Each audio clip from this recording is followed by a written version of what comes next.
Epstein introduce Donald Trump and Melania? Did Jeffrey Epstein really introduce Donald Trump to Melania? Who really introduced Donald Trump to his now wife, Melania, for years?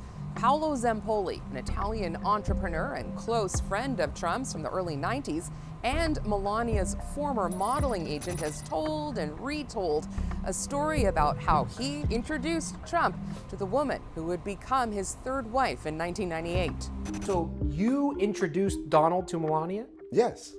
And what was that introduction like? I say, Melania, please meet my dear friend Donald. But some Epstein file sleuths point to a document that they say appears to contradict that. This is the file casting doubt on that story, a typewritten FBI report from a July 12, 2019 interview with an Epstein assistant. Epstein introduced Melania Trump to Donald Trump.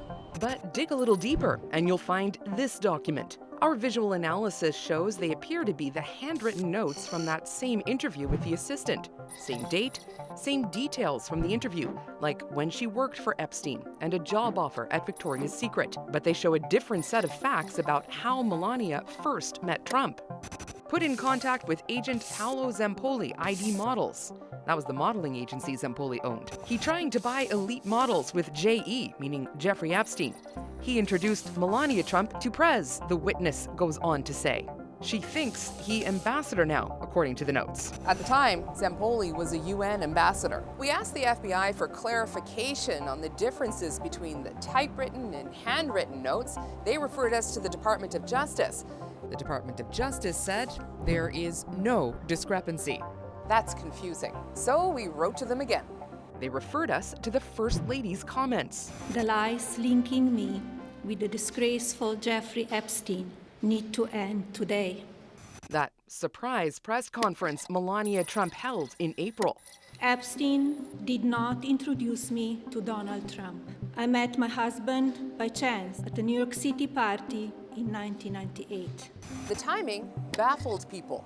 These kinds of press conferences only come when a major bombshell story is about to drop on that exact topic. This announcement from the First Lady comes less than a week after Pam Bondi was fired from her job as Attorney General, and just one day after the Trump Department of Justice announced that Bondi would not testify about her handling or mishandling of the Epstein files. The questions swirling around this meet-cute have ruffled feathers at the White House. Epstein and the release of the Epstein files have been a constant headache for this administration.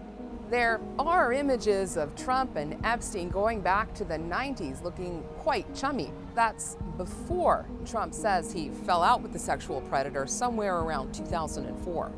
I have nothing to do with Jeffrey Epstein. I threw him out of my club many years ago because I thought he was a sick pervert. But Zampolli, the alleged Cupid, has never fallen out with Trump. Zampolli, for years, worked for the Trump Organization and now is a special envoy to the U.S. president. And he revels in his closeness to the First Family, even posting this AI video for the First Lady's birthday. We asked the Office of the First Lady about what role Zampolli played in her introduction to the president. They didn't get back to us. I worked with the Visual Investigations team to dig into these connections. If there's something you want us to investigate, email us at vi@cbc.ca.